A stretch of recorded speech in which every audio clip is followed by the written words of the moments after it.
Riffology. Do you know what it reminds me of? What's that? I've been watching The Last One Laughing. Oh. And it's really funny. They get a load of comedians in a room and they make them. So I'm adjusting my microphone, which will send you mad on it. So a load of comedians in a room and they have to not laugh, and they all try and make each other laugh, and they'll try and not laugh. Absolutely love it. And they one of the things they did was they got a opera singer to come in and sing opera, singy bits like kind of and then they had to do it as well. And it was very funny. I don't know how they managed it.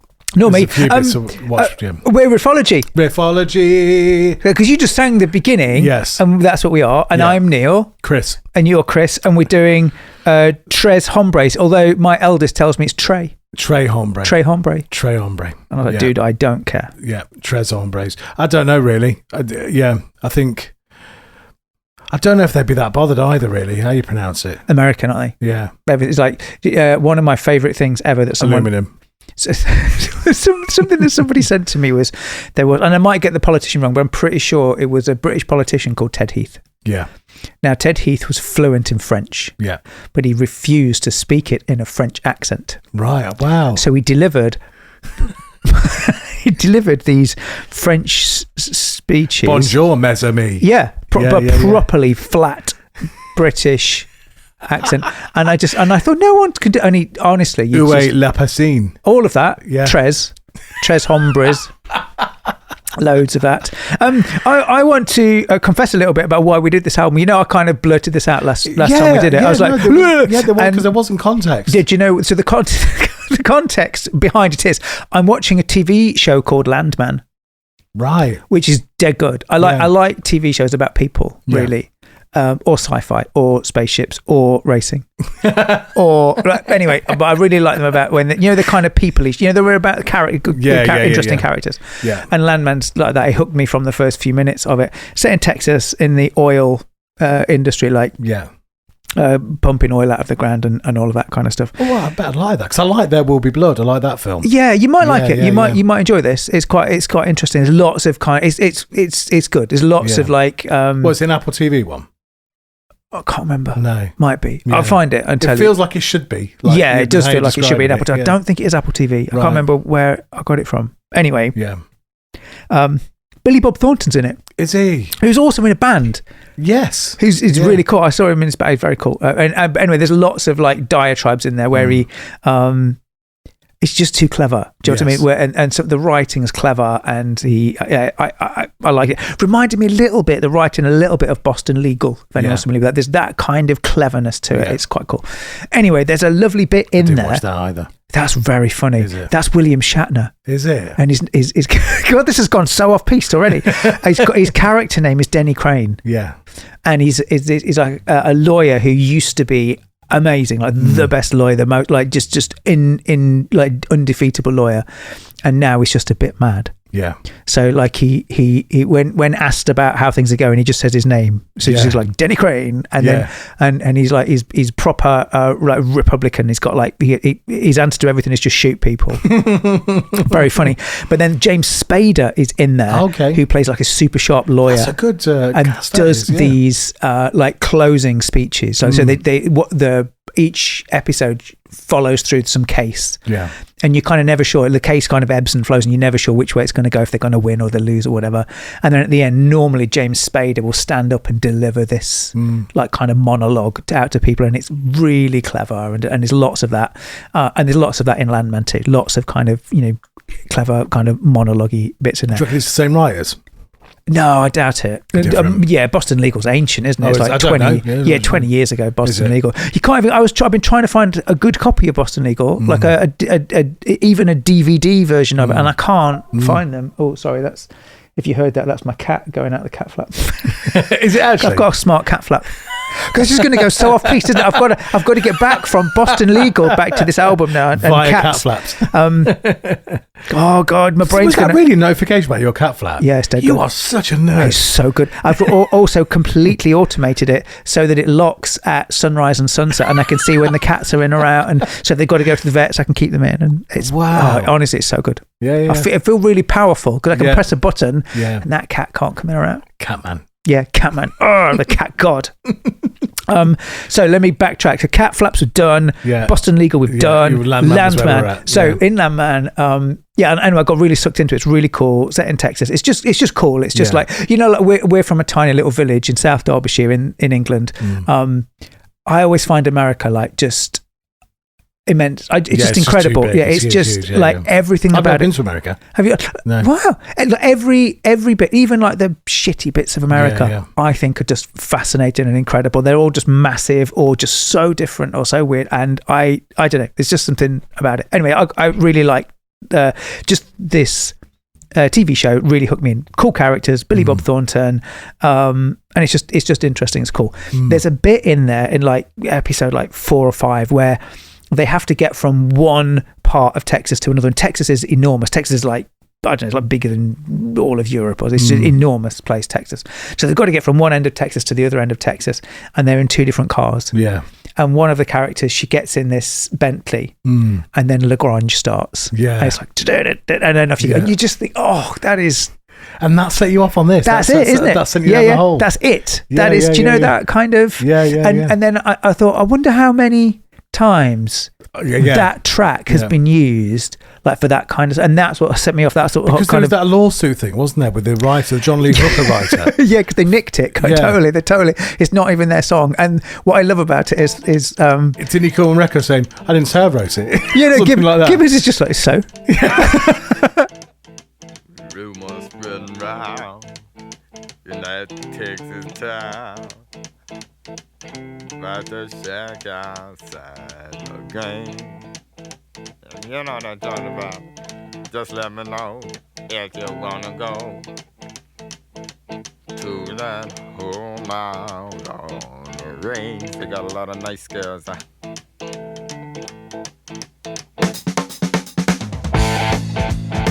I'm racing.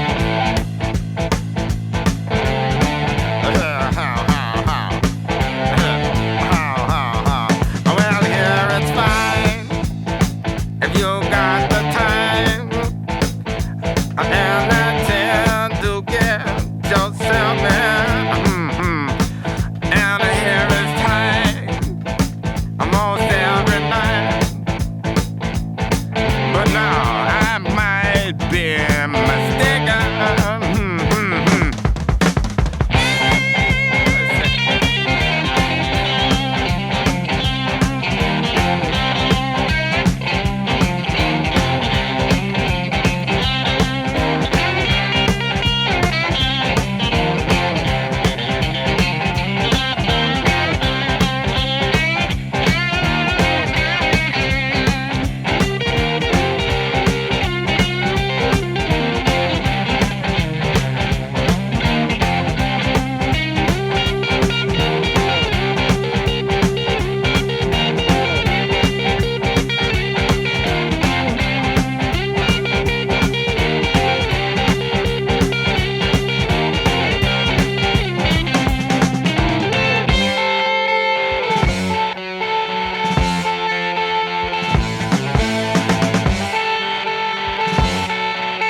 it got kicked out of court in like 95, didn't it? Because it did go to court. Yeah. And they were going to have to pay all of the royalties.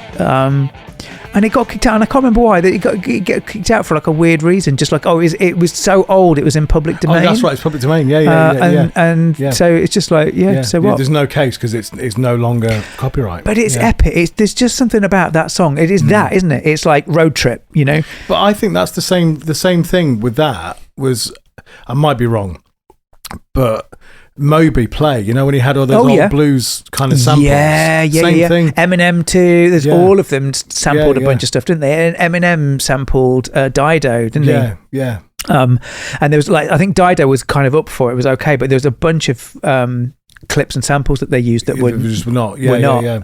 Now, I think the one with Moby with Play was that it was.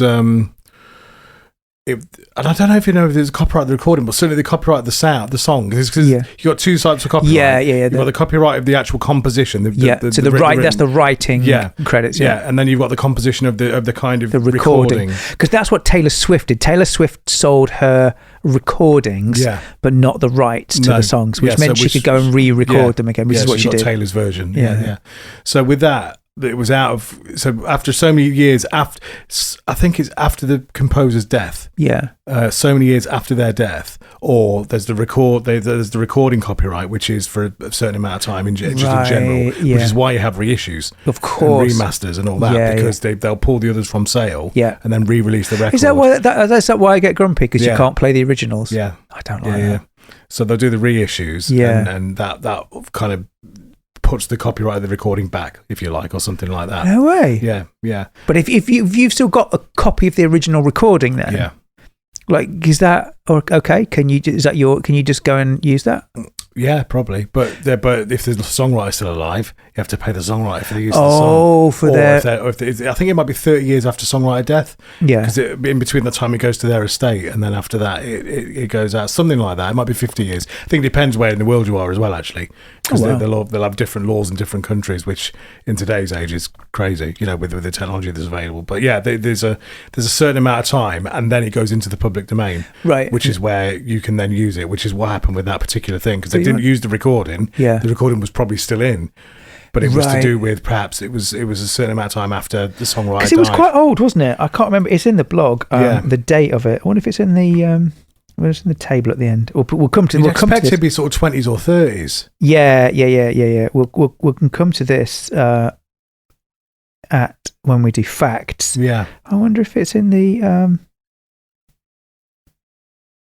Oh, I can't find it. Oh, I can't even find it in the facts. I thought it would be in the facts, but anyway, we'll look at it somewhere later. in the blog. Riffology.co.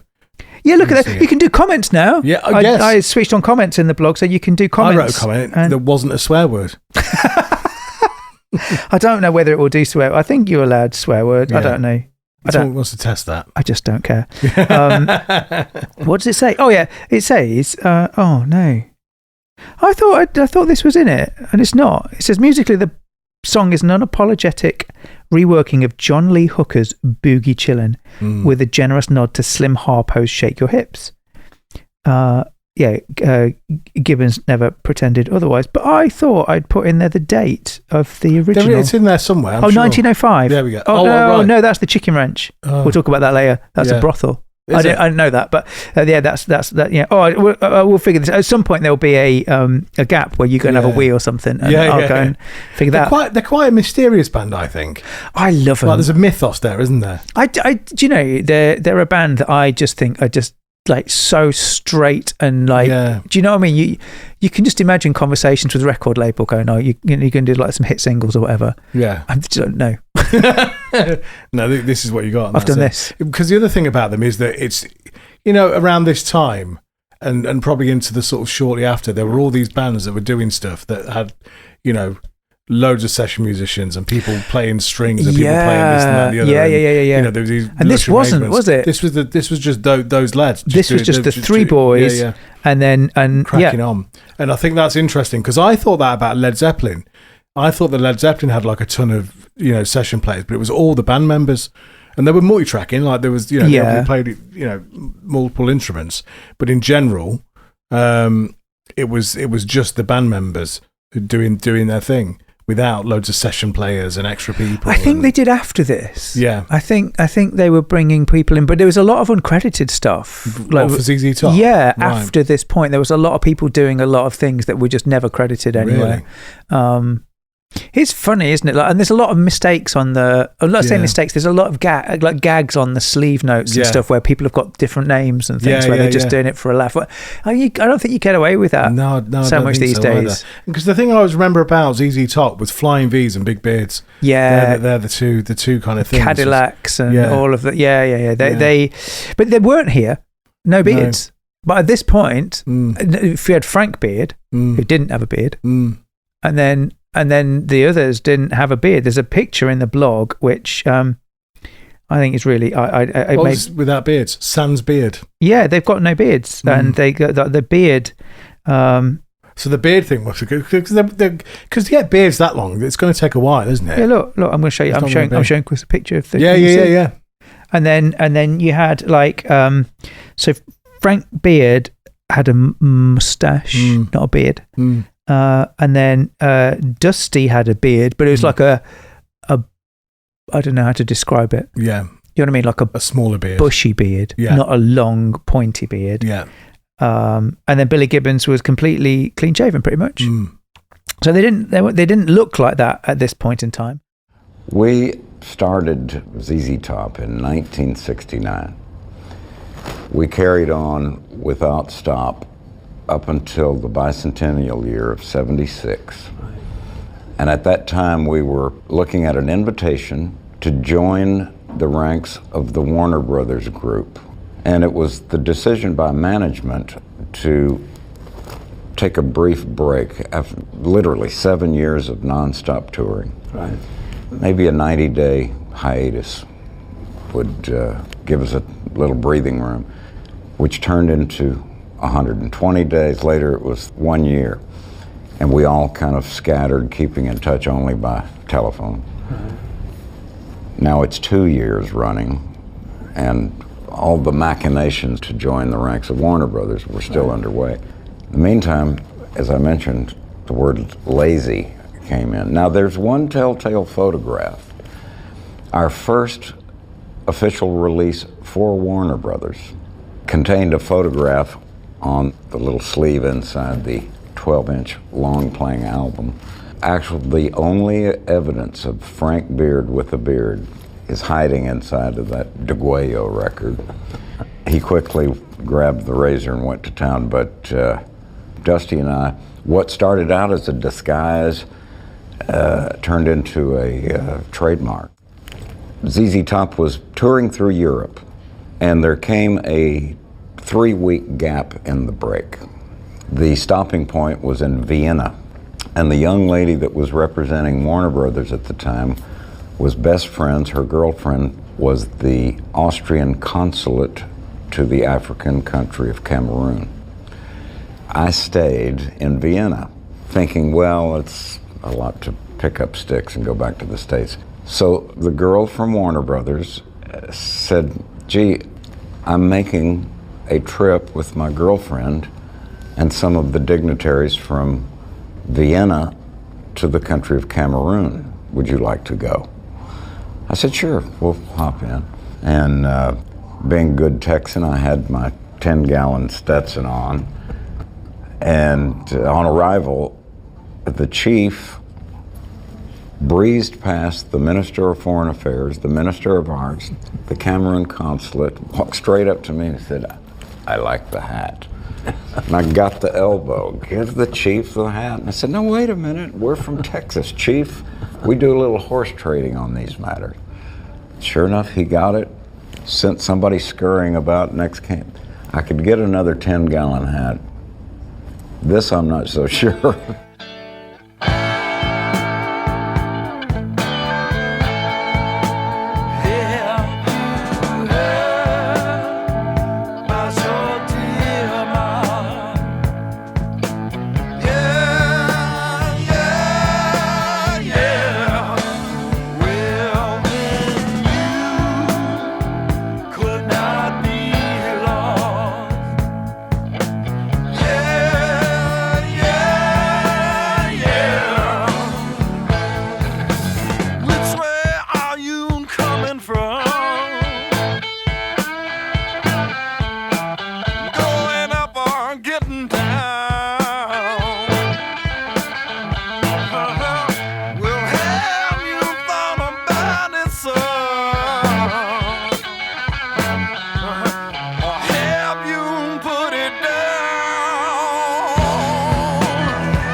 But it's funny what they grew into, isn't it? Like here, you had like you were saying this out. I really like this record.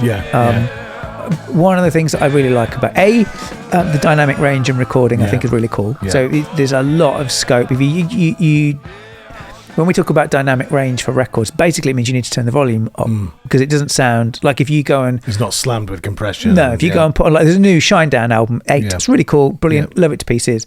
My God, it's loud. Right, if I put that on and then put this on, this sounds like it's like not even playing. It's just the difference is phenomenal.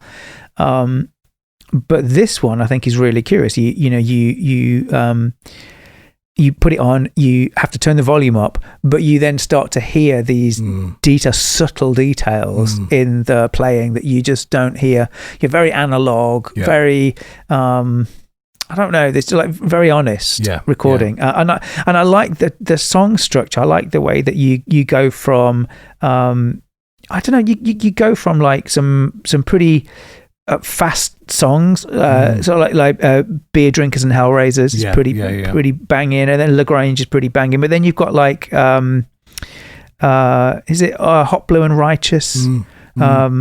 That's my favourite, I think. But it's kind of really slow, isn't it? It's really super slow blues without gospel stuff. It's kind of, and there's like swamp music in here. It's kind of very, very southern blues, and then but then there's bits that I can hear that almost you can connect this record to Van Halen. And Aerosmith, where they would that sort of hair metal thing. And but it's not all like that. There's bits of it in there. There's like little moments, little fragments. And there's like Gibbons will just kind of do these kind of raging guitar solos that are just like mad, like you wouldn't expect out of a 70s album. Absolutely. And then they but then like bizarrely it all kind of just seems to hang together. It's but it's cool. It's not an album that all sounds the same. But it's interesting. Doesn't sound like anything they'd done before, I don't think. No. Because the records previous to this were pretty poor performance wise. They didn't really find their, which is incredible because this is so well performed. Like they can obviously all play, and at this point they can all play really tight together. I think like subsequently to this, the gain went up a little bit, and they started to use kind of rock and distorted sounding guitars and fuzz. And that sort of thing. So. But this at the minute it's still quite crunchy. It's quite for me it's the bits. It's the Beer Drinkers and Hellraisers and Lagrange. It's these kind of big pop hooks with rock guitars. And I think they were just like we're good at that. Or maybe actually this stuff goes down really, when they're out playing live, this stuff is bouncing and mega. And then they just kind of grew into this and then as they went through the late 70s they kind of grew into the the beards and the and I don't know, it almost feels, and I wonder if, I don't know, I'd always kind of thought that like hair metal really had come out of Aerosmith from this era, that kind of stuff. It was about this sort of time, wasn't it, with Aerosmith? It wasn't a bit late, 70, it was late 70s, wasn't it? But actually listening to this album, I think I'd argue that like almost the genesis of the Sunset Strip and kind of Motley Crue and all of that. This is the birthplace of it, I think that I'm sure people are screaming at their TV shows, wherever you're listening to us on. It's not that album, it's this album. But it felt to me like I could almost like draw that line. There were bits in this album that I felt, almost had like a lineage to where hair would go. And this held its roots in blues and gospel and other stuff that had come before it. Do you know what I mean? And like there's new stuff here. And do you know the other thing I hadn't realised until I sat down and listened to it was just how proficient Gibbons was. Incredible. Incredible player. Really cool. Unbelievable. And like it's do you know the other thing as well with this record? Is they're quite clearly pared back the songwriting. The records that came before, I think the playing was still excellent, but there's always way too much going on. There's like there's like Led Zeppelin and gospel and all of these different things all smashed into the same song. Here it's like there's like 3 chords. Yeah. Do you know what I mean? There's like 3 chords. There's like, you know, some cool melodies, some cool hooks, cool guitar solo, and you're out. And it's like this. So the song has a, I don't know, that it's got a personality. Yeah. Do you know what I mean? Yeah, an immediacy. Kind of it's an identification. It's got that riff carries the song through, and the solo is like hooked on the riff, but each song has got that. Whereas previously, I think their work was just a little bit too, just uber complicated, you know. So you got too many. Like the Wild Hearts do this for me, where there's like 8 different ideas, like just glued together in the same song. And like Ginger manages to make that work for the Wild Hearts somehow. Whereas I don't think many people could. He manages to make it feel okay. Whereas I think with the previous ZZ Top records were a bit like that, but they just would not. They're just kind of disparate and didn't connect very well. Here, they're like getting one idea and one riff, and they're like, do you know what? Let's just develop and work that and push that through. So you ended up with like a simpler, like more AC/DC-esque sound, you know, where it's kind of a simpler kind of stomp. But then you've got the solo and the hooks and the melodies and stuff, and off you go. But I think that's what makes this album like. That's what allowed people to connect to this one, and they did, didn't they? They really connected with this. They did. It's I think it's interesting. The other interesting thing, I don't think it ever did particularly well in the UK, this album. It wasn't like a big, like in the US it landed really strongly, but I was a bit shocked because I knew about this record, but not. It would have been the late 80s that I knew about this record. And do you know, I think I knew about this record from TV shows playing Grange in, you know, in late 80s TV shows, you know. And it's funny that I think that's what hooked me with it when I saw when I heard it in Landman. I was just like, when you said, when was it? 1973. So it's early 70s. You see, it's strange, isn't it? Because I don't associate ZZ Top with that early. No, like, Aerosmith is like that for me too. I don't Aerosmith exactly the same. It's strange, isn't it? Because even the album doesn't sound. To be fair, it has got a 70s thing to it. Bits of it. That's the bit for me. There are bits in here that I think like you could copy and paste into an 80s hair metal album and it would be fine. Be all right. There are bits in here that I think you could take back into a 1950s gospel album and it would be fine. And it's like this, it's just this like incredible, and that's what I think, you know, the albums that came after, like the older stuff steadily kind of got dropped and they, you know, morphed and did more of the kind of what we would get to know as the modern and hard rock and stuff. But it's funny to me. This is the magic one where you can like it's always all glued in. You can see the source material. You can see that's where they came from, and you can see what it would influence. You can see what would come next. Very, very, very, very cool. Hot, blue, and righteous.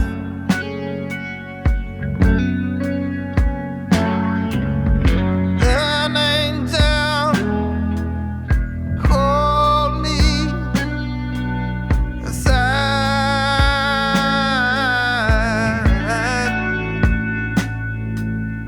Hot,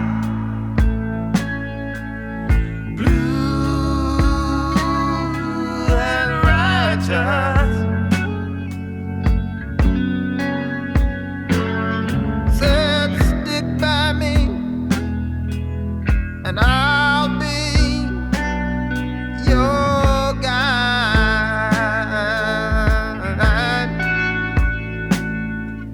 I heard the word as I close my eyes. Down on my bended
first album, Rio Grande, followed with the release of Tres Hombres, including the tracks Waiting on the Bus and Jesus Just Left Chicago, which still being performed by ZZ Top today.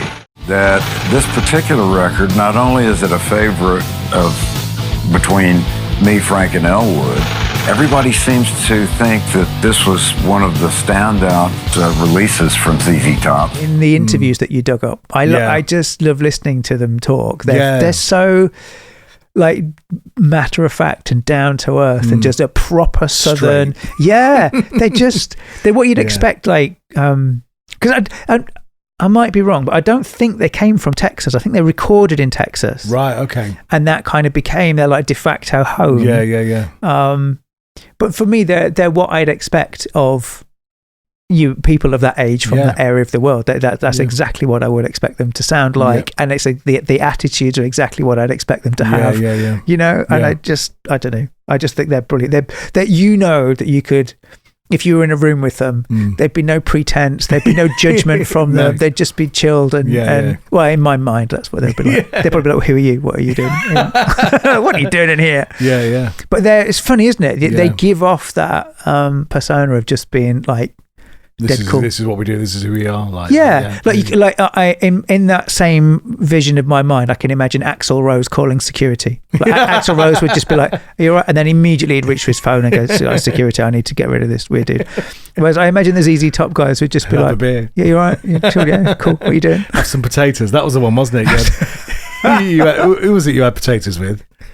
That was Rock City, wasn't it? Yeah, it was. Wasn't it Anthrax? Benante, yeah. It was Benante, yeah. No. So I was interviewing Benante. It was Scott Ian that did that. He some potatoes. It was chicken and potatoes. He was like, "Do you want some, dude?" And I was like, "I'll have some potatoes, cool, dude." And it was just the most bizarre. Like just the two of us. No one had ever. I never met Scott Ian before. Like it wasn't like best mates or anything. Yeah. He was just, Yeah. All right. Yeah. Do you want some? Yeah. Okay. I think these lads would be all right with that. Yeah. They'd sort you out. They would, wouldn't they? Yeah. They'd be their moonshine. Do you want a Cadillac? It'd be great. One of the best parts of the blog was talking about one of the guys' German Shepherds having their food off the table. We should talk about that. Yeah, because there's some quite fun things on the gatefold, isn't there? I just think it's nuts. So when you open the album out, in the middle is a Tex-Mex spread. Yeah. That's photographed in the middle, and there's a massive story behind it. So they wanted to show like where they came from and stuff. They wanted something that showed that in like visual form, and so they went off and basically got all of this Mexican food and then took a photograph of it, and it was from Leo's Mexican restaurant. It was photographed by Galen Scott, and the meal cost $2.99, and it's a massive kind of spread. And there are two things that I think are really interesting about it. One is that before they could actually photograph it, the German Shepherd, someone's dog, ate it all, and so they couldn't take the photograph of it. The second thing is that the record company cropped it. Oh, I didn't read that. So I didn't catch that bit. The version of it, the record company cropped it fairly heavily, so it looked like, and that I'm showing Chris the thing. You see that one goes right to the edge. Yeah, that's the later version. Right. The early version, it's got like a border around it, so it looks a bit like a magazine spread. Yeah. And apparently they got really upset about it. They've been cropped. Of all the things to be upset about, I'd see that's blowing the.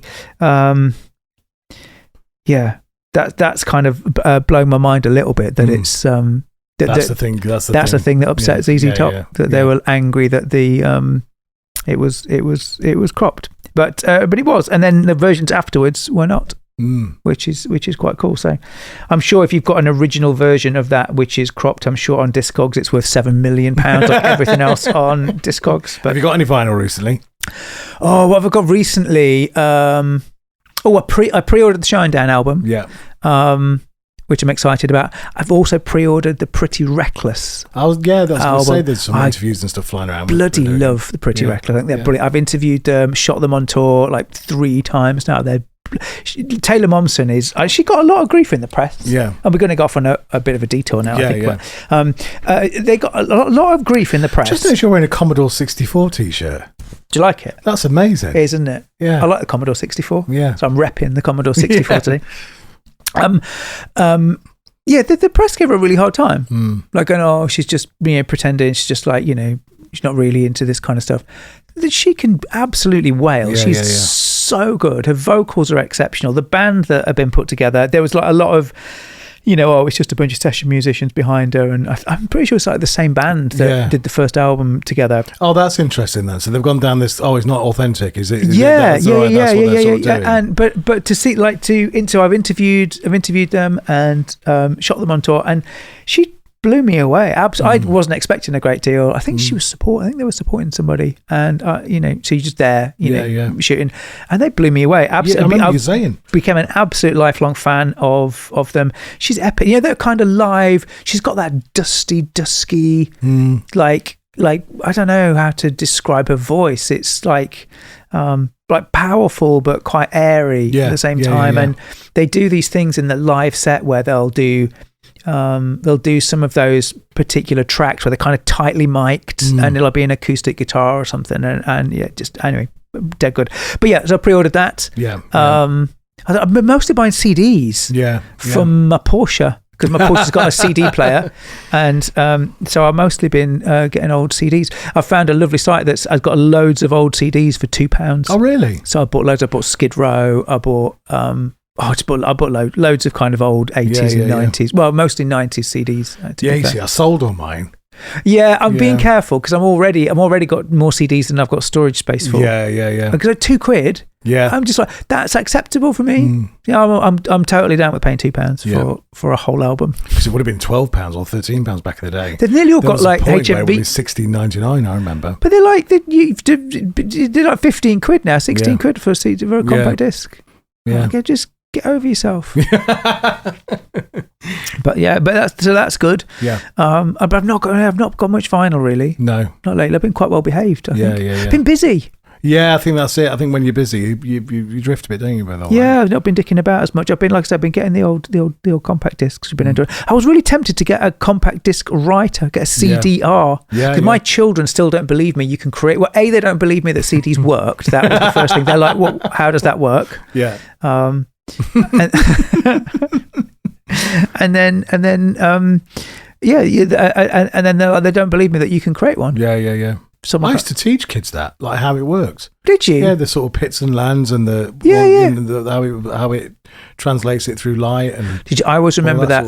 Do you remember Tomorrow's World? I always remember there's a BBC show. Look Around You. Tomorrow's Look Around You. That was so much better. But Tomorrow's World, I still remember watching this, and I'm sure you can find it on YouTube. So if you pause the podcast now, go onto YouTube, search for Tomorrow's World CD Jam. Right, okay. And I've forgotten the name of the presenter, but she was epic, and she basically was talking about, in like uber British, cut glass British accent seriousness, how CDs were going to change the world because you could spread jam on it and it would still play. And I remember, I don't know how old I would have been, but just like, why would I spread jam on it? What? Do you know when you're like that age, you're like, I don't understand. That doesn't make any sense at all. Why would I spread jam on my CD? I don't get this. That's going to taste terrible. Am I supposed to lick it off or what? I don't get it.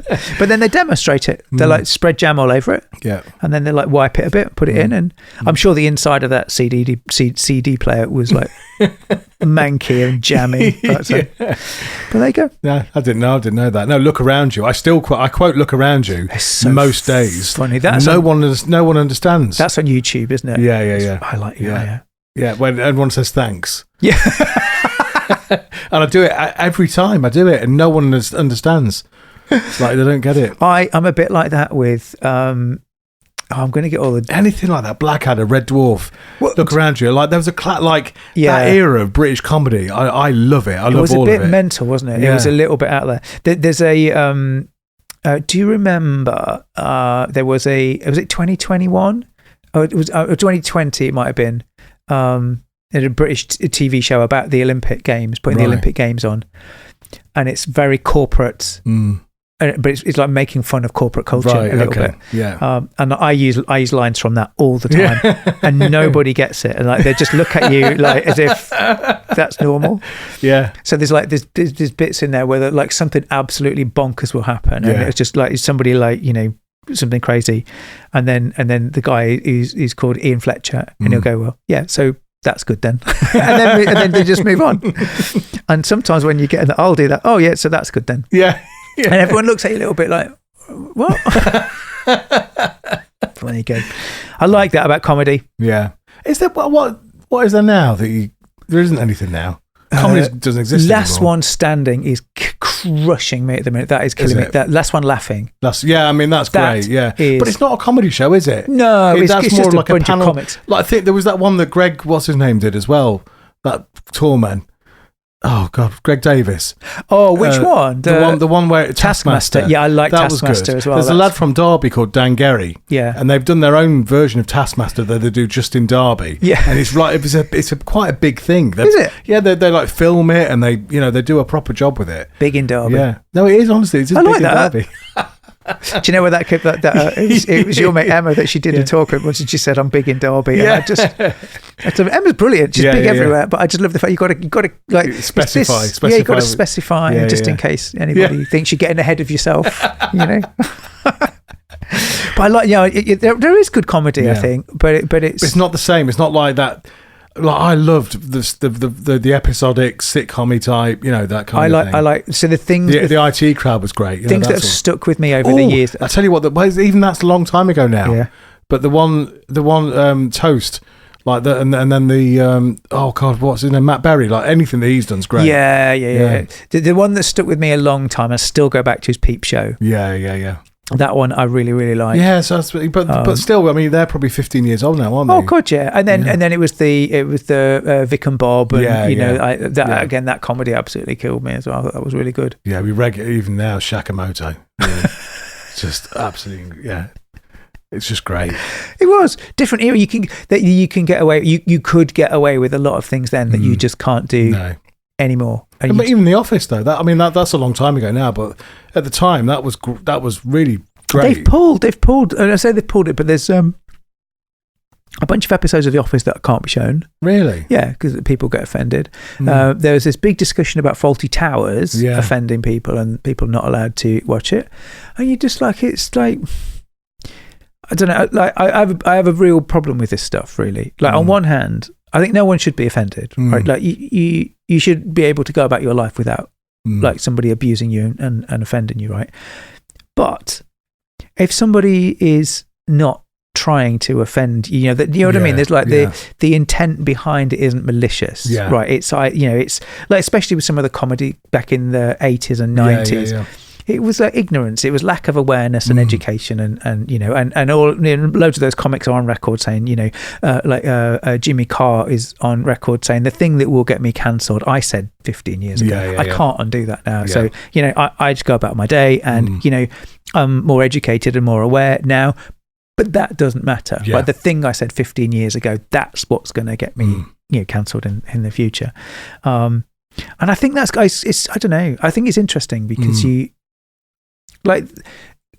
comics are trying to make you laugh. They're trying to come up with scenario that is just genuinely funny, right? It's either something that you're not supposed to think, or it's trying to, but it's really rarely intended to hurt somebody. Yeah, and that's the bit I think where the kind of the clash, right? Because on one hand, I think that you shouldn't be you shouldn't be offended by stuff. No, but on the other hand, if somebody's telling a joke and it's not aimed at you, it's not meant to make you feel miserable, I don't think you should feel, even if it is, I don't think you should feel offended by it. No. And that I think is the bit that's the disconnect for me. Yeah. Like I kind of, and you can see the impact on comedies is extraordinary. I suppose people would say it was cheap comedy. Yeah. Do you know what I mean? Yeah. But back then, but yeah. Yeah. But I did like a lot of that. But I liked a lot of the bonker stuff. I liked the Bob Mortimer. But I don't think Bob Mortimer's ever offended anybody. Well, I don't know. He might have offended people. But I loved how Way Out. Yeah. It was. Yeah, absolutely fantastic. And Noel Fielding. Yeah. That's why he's really, really funny. He's a bit bonkers. I do worry sometimes whether the American audience connect to that comedy. Yes, yeah. Do you know? It is something that's quite uniquely British. Because there's a lot, but there's a lot of my friends that love old. Like a lot of my American friends really like Python old and stuff. Yeah, old British comedy, and really like Fawlty Towers and like Dad's Army, and they love all of that kind of stuff. Only Fools and Horses. Yeah, they love all of that kind of stuff. But I wonder if the Noel Fieldings and the Bob Mortimers and all of that stuff I wonder if that would connect. Yeah. Because it just doesn't make any sense. No. But Lizzie, we watched Last One Laughing last night, and Bob Mortimer. Bob Mortimer takes a piece of lard and forces it through a picture of Jimmy Carr's face, and the lard comes out of his nose and eyes, and then makes a funny noise. I was on the floor. I was like, I can't breathe. Yeah. And she was like, I don't get it. It's not. This is not funny. This is like just absolutely juvenile. What are you? And I do think there is a disconnect a little bit. Yeah. You know, with comedy, but. Yeah, but it's all rubbish now. Yeah. I'm Gen X, you're millennial. Yeah, and comedy was better when we did it. Yeah, when you were allowed to be a dickhead. Yeah, Bottom was wonderful. Bottom Live, they were just some of the greatest things ever. That was. I remember them two saying, "This is going back a while now," but that was kind of like you wouldn't get away with this now. But it was the fact that the thing that will get us taken off, the thing that will get us absolutely cancelled is stuff we did. Yeah. Probably 20 years ago, 10 years ago, before we knew what we did. And I think that's the sad thing, isn't it? Do you know what I mean? When somebody digs something up you did, unless it's like paedophilia or stuff like that. I think that's okay. Yeah. But I'm saying if you told a joke 20 years ago, I kind of don't think you should be hung out to dry for it. No. We could imagine, like I might say something like, I don't know, I'm trying to think, like I might say, Prince isn't a very good guitar player. Yeah. And then in 20 years' time, that might be illegal, and I'll now be in prison because. Do you know what I mean? Yeah. And so I don't. If you see me walking down the line with my favorite honky-tonk night, well, I'll be here around supper time with my can of dinner and a bunch of wine, beer drinkers and Hellraiser. Baby, don't you wanna come with me?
used to make a big thing about it. Everyone said the little old man from Texas, and it was kind of a byline that has just stuck for so long.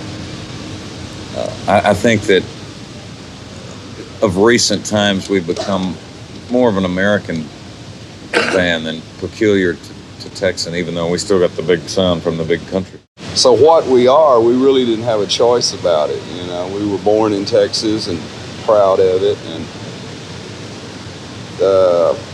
I know my roots. You know, I like to be in Texas better than anywhere else. We had a mid podcast. Normally we do faffing before the podcast. We did mid podcast faffing. Yeah, so that was a good. I reckon that was 3/4 of an hour of faff. And can I also say that we are? It feels like a completely different podcast because we're doing it early on a Sunday. Yes. So we did it early. We normally did it late. There's no bongo cokes. No bongo cokes and no fruit pastels. No fruit pastels. So we had a cup of tea instead. Yeah. Which reminded me of the old Doghouse days. Yeah, that's what we used to do, wasn't it? We used to have a cup of tea, and because apparently I have a problem with rheumatoid arthritis, or they think I've got rheumatoid arthritis when I eat anything that tastes vaguely pleasant.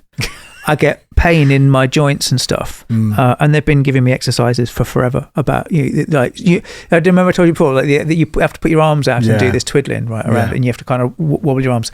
And my office is downstairs during the day. I work from home, and people can walk past and see what I'm doing. Yeah. And a large part of the day, I've got my arms out like this, and I'm doing my rotating, and it just hurts. It's really unpleasant. Yeah. And apparently they've decided that it might not be that, and it's something to do with sugar and my body eating my own joints, which is really pleasant.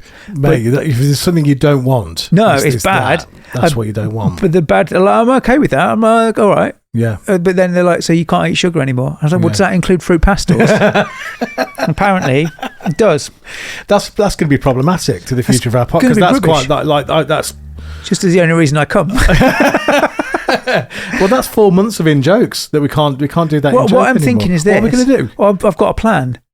I can have an ibuprofen afterwards, because we normally do it quite late, don't we? Yeah. So what I'm thinking is, like, we can still do that. Yeah. I just won't tell anybody. No one listens to the show. Yeah. Well, there are a few hundred people do, but of the few hundred, none of them know my doctor. Yeah. I don't think anybody knows my doctor. Anyway, we'll have them, and then I'll just have an ibuprofen and go to sleep. It'll be brilliant. And then I'll wake up in the morning, it'll be great, and it'll be lovely. Yeah. So I think like nothing changes. Yeah. Be great. Okay, that'll be fine then. So I've just solved that. Yeah. Job done. Yeah, kids, listen to your doctors, kids. They're brilliant. That's a very Gen X thing. It's very my Gen. I don't know about the millennials. What's that like? Just don't do your told? Yeah, don't tell me what I can't do. Yeah. Do not, like, it's properly like, like Millennium Falcon, that kind. Don't tell me what I can't do, because I'm going to go and do it. And so, like, so you tell me I can't eat fruit pastels, that's it. I'm going to live on fruit pastels. My mum's a bit like that as well. Really? Yeah, she's obviously much older than Gen X. She will be a baby. So maybe it's genetic. Maybe it's genetic disobedience. She's terrible. I remember at school, parents' evening at school, I really didn't get on with one of my teachers. And I said to my mum, like, and my mum's really kind of quite, she's quite wise. You know what I mean? You go to her with, she's a bit sage, you go to her with an issue, and she'll probably give you a rational response back to it. So that's what I was expecting. And I said to her, look, this teacher hates me. And then she was like, well, I'm sure she doesn't. Let's just go. Anyway, my mum fell out with her as well. My mum was giving her a proper, like, don't you tell me what I can't do, blah, blah, blah, blah, blah. And it's just, I've never, ever seen her do that before. No. But that's what she's like. Yeah. It's absolutely fine. Very sage, very wise. Until you tell her what she can and can't do. The other thing that my mum did, which was really funny, I was taking her dogs for a walk. She had Dalmatians. God, we're going off piece already. Oh, mate, this is, So I was taking my mum's dogs for, oh my God, there's two really funny things about these. She had Dalmatians. And it's one of my first proper girlfriends. She and she was really pretty. She became an underwear model. Really pretty, really good looking. We'd have been about 17, 18. Yeah, first proper kind of, grown up girlfriend kind of thing. And anyway, we were going out, and she used to wear these quite short skirts, and we'd gone to my mum's, and she's going, oh, you've got lovely dogs kind of thing. Anyway, she sat down, and Dalmatians are what my mum used to describe as crotch dogs. Okay. So they run up to you and smell your penis. Yeah. With that, they're straight up. Yeah. But anyway, she was sitting down with a short skirt on, and my mum's dog Del just went straight up the skirt. And she squealed and jumped up, and anyway, we carried on going out with 2 years. That was a long relationship. It was quite a good relationship back then. Yeah, quite good. The other thing that the dogs did, I was taking my mum's dogs for a walk, and there was this like incredibly nice, like really nice looking Jaguar. It was a green, like a dark green Jaguar, and it was gorgeous, really, really pretty car. And I really like cars. Yeah. So I've got the 2 dogs with me. And I walk over to have a better look at the Jaguar. Yeah. So there I am. I'm looking at the Jaguar, and there's no man in it. Yeah. And I'm looking around thinking, oh God, this is really nice. I'm looking for the badge, and that's brilliant. Anyway, then I turn around, and Del Boy, who's the dog, is urinating. Oh no! Up the Jaguar. Oh just no! As the man, just as the man approaches. Oh God! So I'm having to like drag the dogs away. Yeah. And then I kind of tried to see the man off, and there's like, oh, really nice car, mate, and tried to really encourage him about it. Yeah, not to see the dogs pissing up his car. Yeah. And I don't think he noticed. He didn't notice. No, so I got away with it. Wicked. But it was brilliant. I'm sure he would have noticed until the sun bleached it. Yeah, I'm sure he did notice eventually. But they're my 2 dog stories. That's very good. I've only got 2 dog stories. Naughty Dalmatians. They're very funny Dalmatians, but there they are. Yeah. You don't see them so much anymore. Not cool, are they? No, I suppose they were very popular when Cruella de Vil. Yeah, that. Yeah, I don't know what my mum got. I don't know what but she'd always wanted Dalmatians. She'd like always wanted, like when she, like I bought a Porsche and you bought a motorbike. Yeah. That midlife crisis. Yeah, my mum got 2 Dalmatians. Right. Okay. Yeah. So and a horse. As you do. Yeah.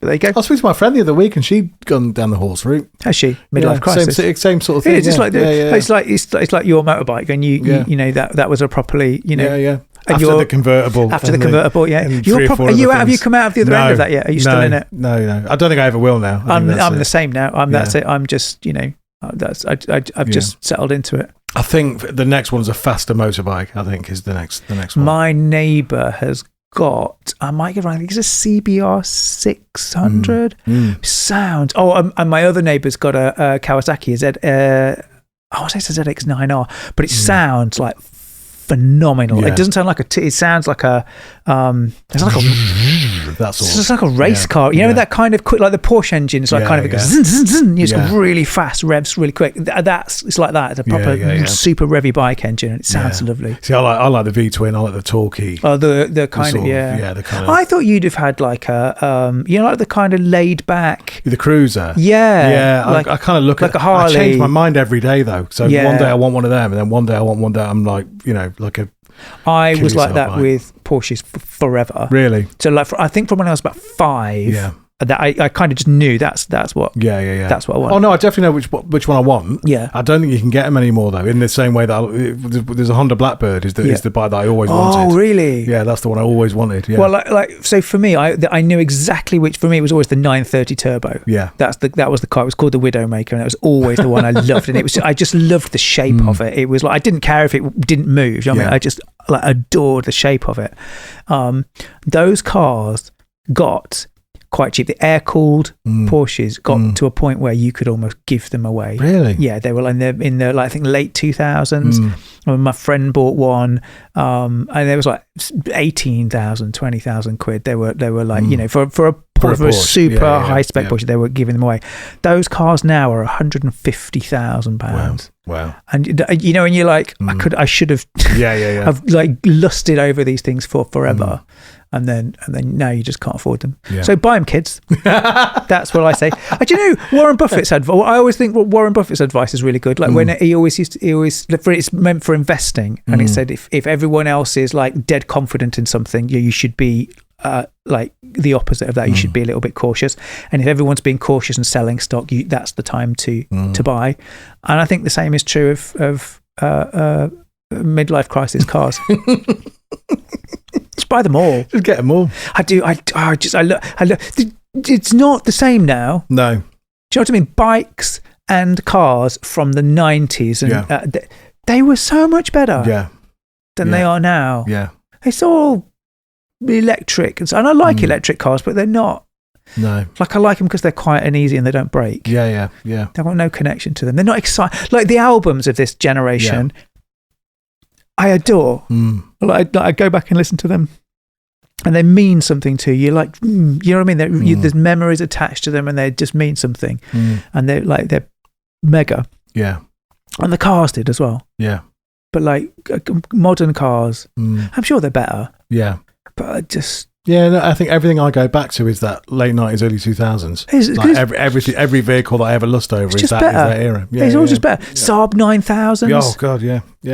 It's all of that stuff. It's just like, I keep, like, Barney goes out with me. He's a bit of a car dude. We saw a 360, a modern Ferrari 360 out the other day.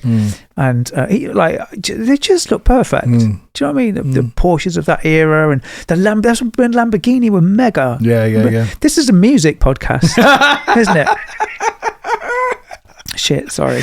I got a bit carried away with that. But that was when Lamborghinis were scary and didn't you would Diablo, you would get in your Lamborghini and it would break down before you'd close the door, and if it did work, it would scare the crap out of you. It would be, do you know what I mean? It was a proper theatre, proper event, and now Audi own it, and it's just, I don't know.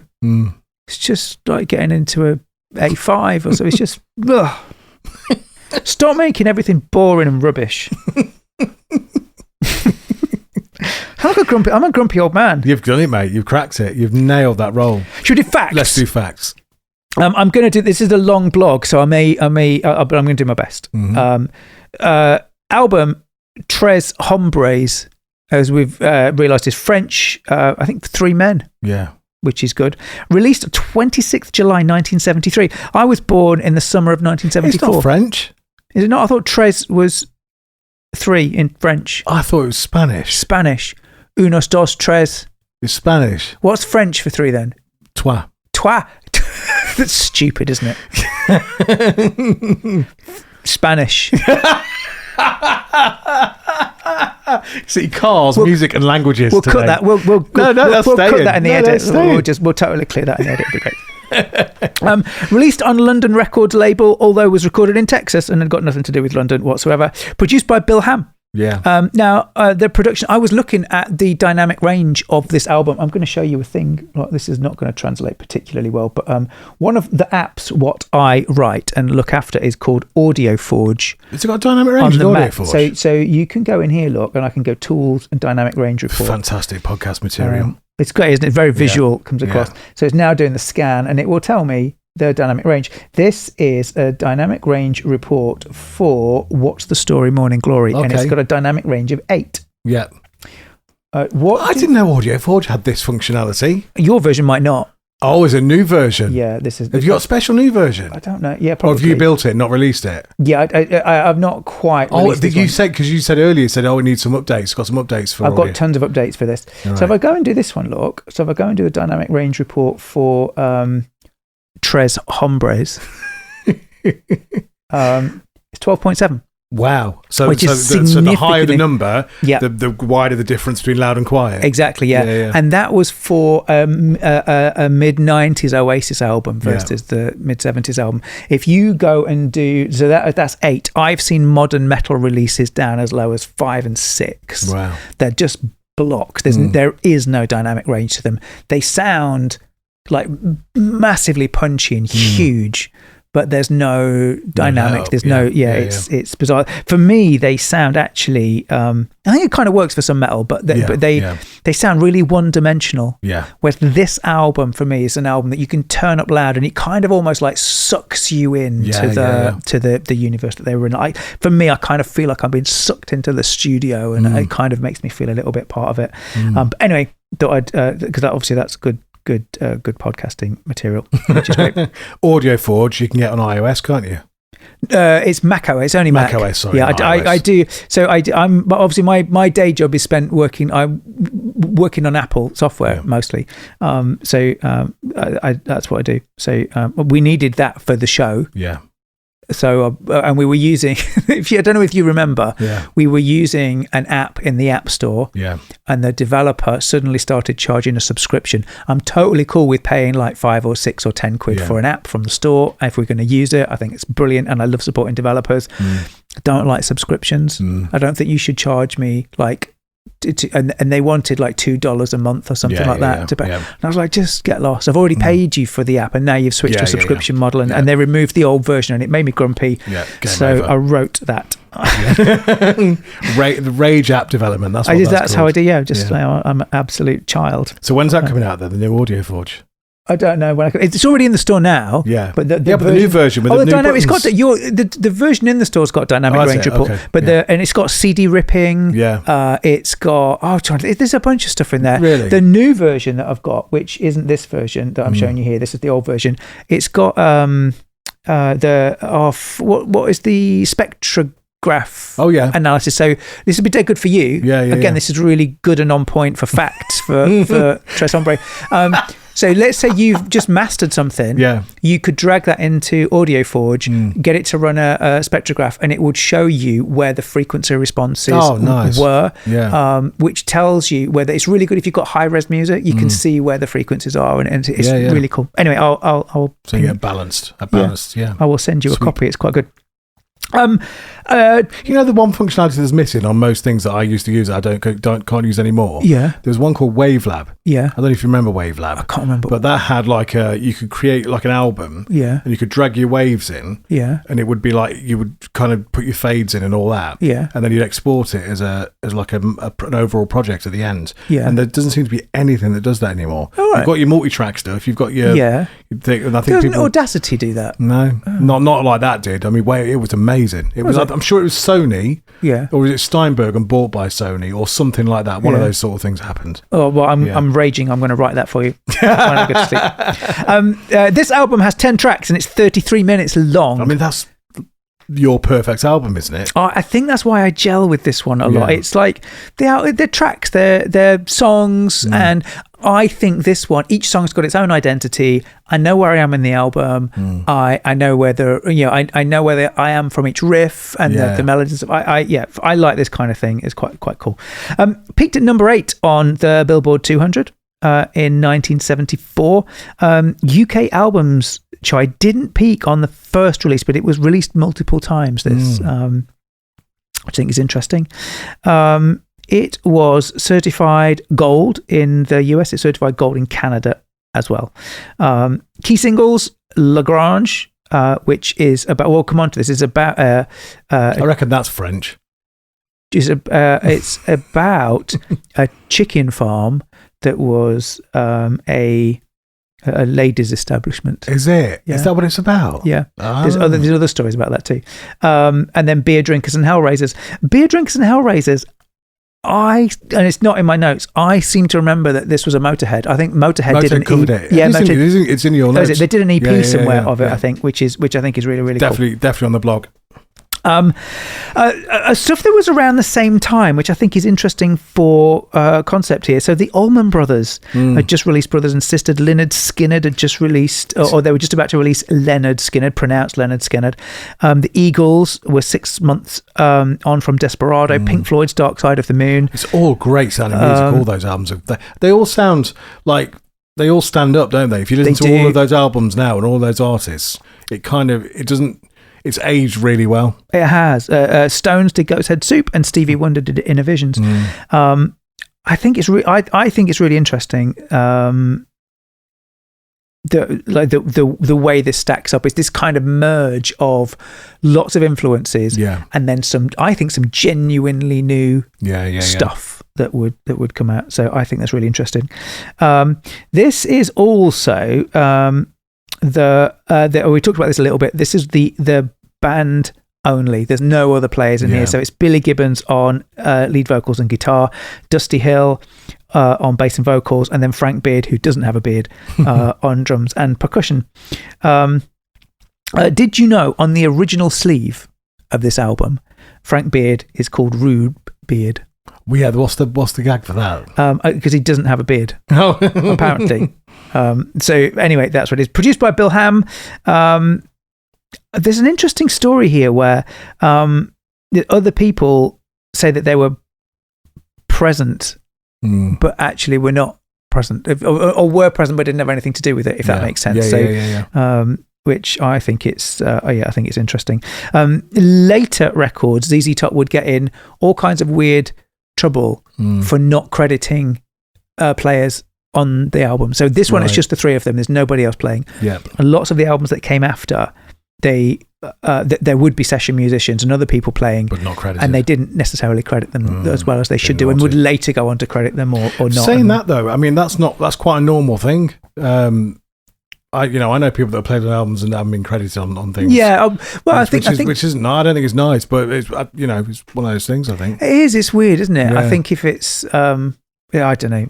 There are cases where there's a lot of the scene stuff where you'd have like basically 3 bands in the studio at the same time, or lots of members from lots of different, and only one of them was tracking. Yeah. But there'd be members all over the place, and no one can really remember who played what because like 8 different people played a version of it, and and then the producer and the engineer would like hack bits up, and so actually the bit that ended up on the record, no one can really remember who did it. Yeah. I'm kind of okay with that. Yeah. It's where like Great Gig in the Sky. Yeah. Right, where it's a key moment in the song. Yeah. And it's like it almost makes the song, and yet she wasn't credited appropriately until a long way afterwards. So anyway, that's that. Let me get down to my table. I need to get to the bottom of my blog so I can see the table. So things you might not know. Billy Gibbons has for 50 years played live with either a US quarter or a Mexican peso as a flat pick, which one is on a particular night reportedly depends on what he found in his pocket that morning. Well, I think it's bonkers, isn't it? Gibbons' 1959 Sunburst Les Paul is named for the green Packard he had bought from an aspiring actress. She had nicknamed the car Pearly Gates first. Rube Beard, we talked about this. The original 1973 jacket credits Frank Beard as Rube Beard, a Bill Hamgag at the expense of press writers who assumed the surname described the face. Beard, in 1973, was the only clean-shaven member of the band.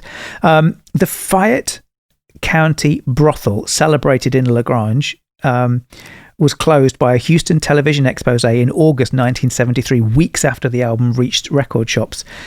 Gibbons has always denied that they were responsible for it.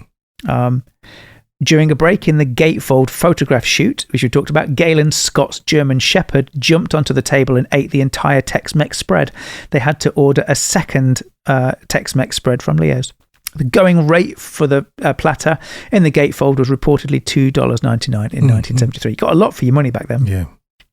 The cathedral radio on the gatefold on the Tex-Mex spread is tuned to 1570 on the AM dial, a Mexican border blaster frequency the band would commemorate 2 years later on Heard It on the X. Which is quite cool. The seamless waiting for the bus into Jesus Just Left Chicago transition is a Terry Manning tape splice. They do this live as well, so they play this as if it's one scene. They do that live now. It sounds like it's live and smooths through on the record, but it was all done with tape splicing. So the 2 songs were written separately. They're in different time signatures and keys, and they slice them together. So Terry Manning slices them together. That's an art. Tape, doing that with it's tape. Bonkers. It's quite an art form. That it's mad, isn't it? They talk about this in Abbey Road, don't they? There used to be this progression of like sweeping up, fetching the tapes, putting the tape on the reel, working and setting the microphones up, and then eventually you'd be like handling recording, and then tape splicing was a like a super special art that you got to go and do. Imagine getting that wrong. Oh God. Because that's it, you got one shot. It's like when you stick, it's like the step up from sticking your pencil in your cassette and rewinding it back on when it come off the reel. In 1995, dismissal of Bernard Bessman's La Grange infringement suit turned on the fact that Boogie Chillin' had quietly fallen into the public domain before ZZ Top wrote the song. So they'd always said that they were just properly like indignant, like, so what? They were taken to court. And then in the court, it was thrown out because it was in the public domain. For 19 years, between 1987 and 2006, the only commercial CD edition of Tres Hombres available was a digitally remixed version with added drum machine and recut guitars. Terry Manning's original 1973 mix was withdrawn and presumed lost. I don't like it when that happens. I think it's rubbish. Although it was analog and probably never really meant to be remixed. I quite like it when this is one thing I do like when they go back to the original tapes.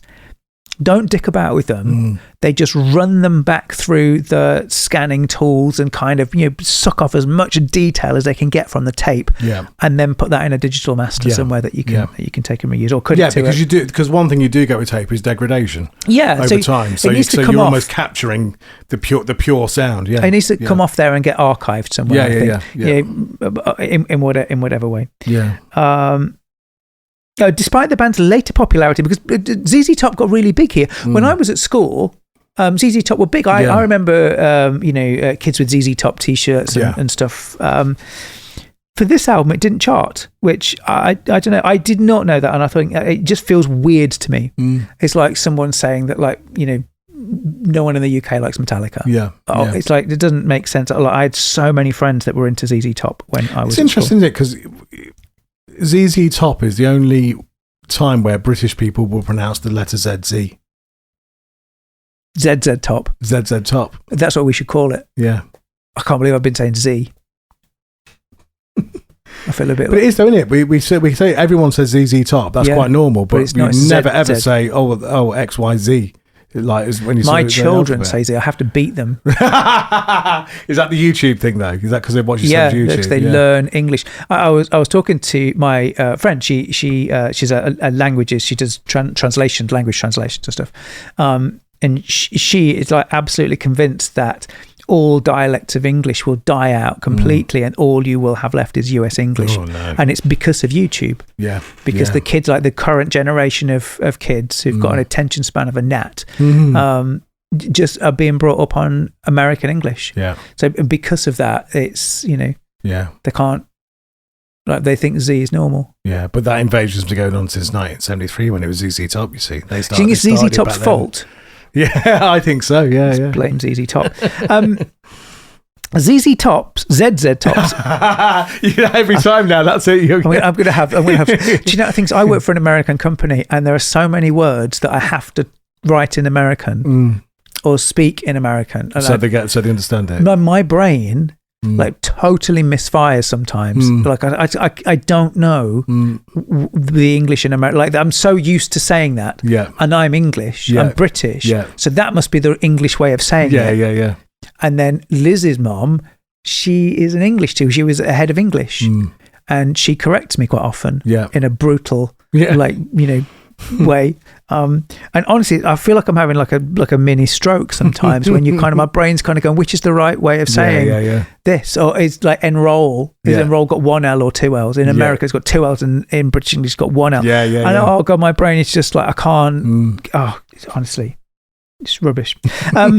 ZZ Top's ZZ. I'm going to go with ZZ. ZZ Top's first show in 1970 was played to a single paying customer at a National Guard armory in Alvin, Texas. Gibbons bought the man a Coke at the intermission to make sure he stayed for the second set. Wow. I like that. Yeah. I really like that kind of. Got to start somewhere, haven't you? Frank Beard is the only member of ZZ Top for most of the band's career who do not have a long beard, which is funny. Is it not? I think that's funny.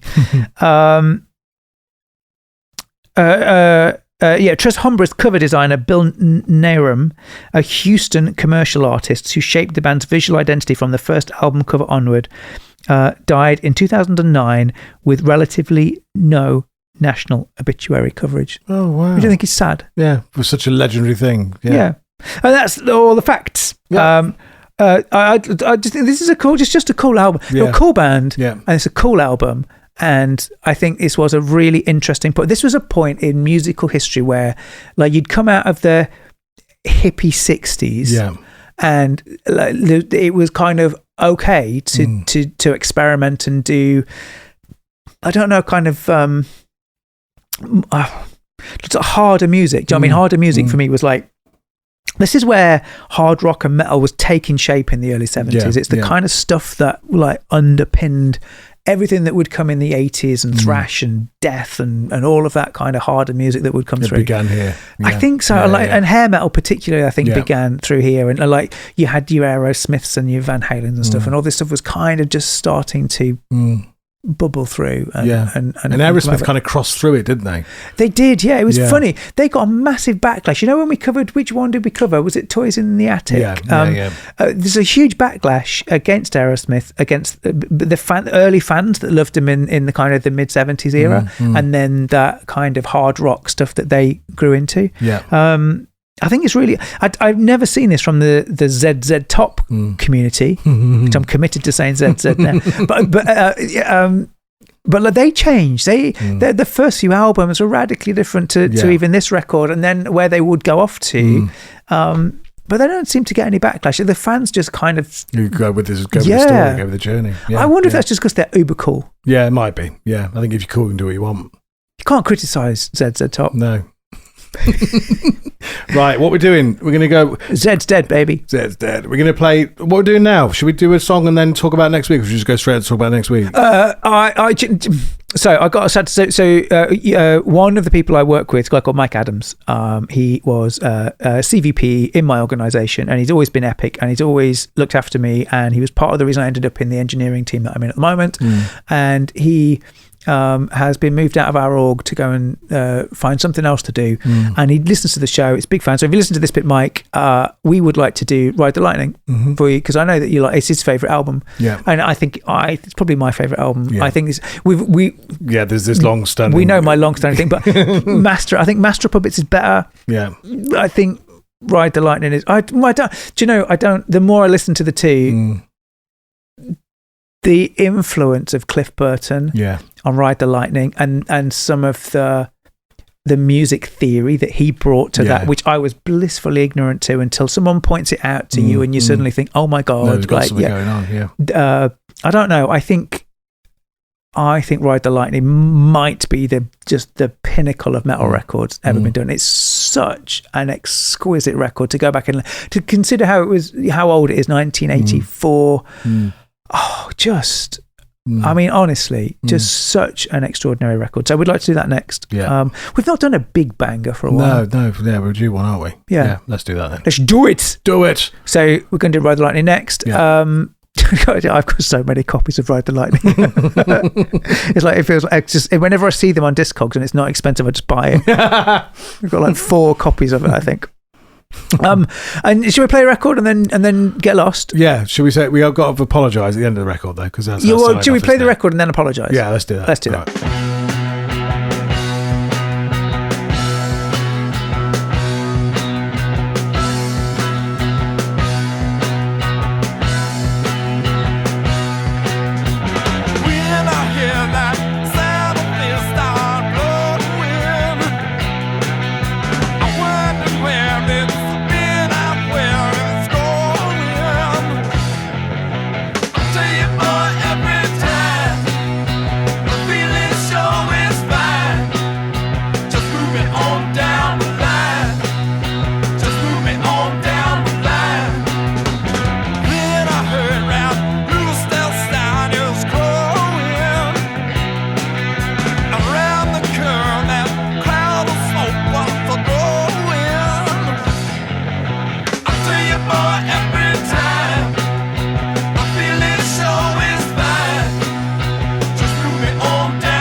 Sorry. Soz.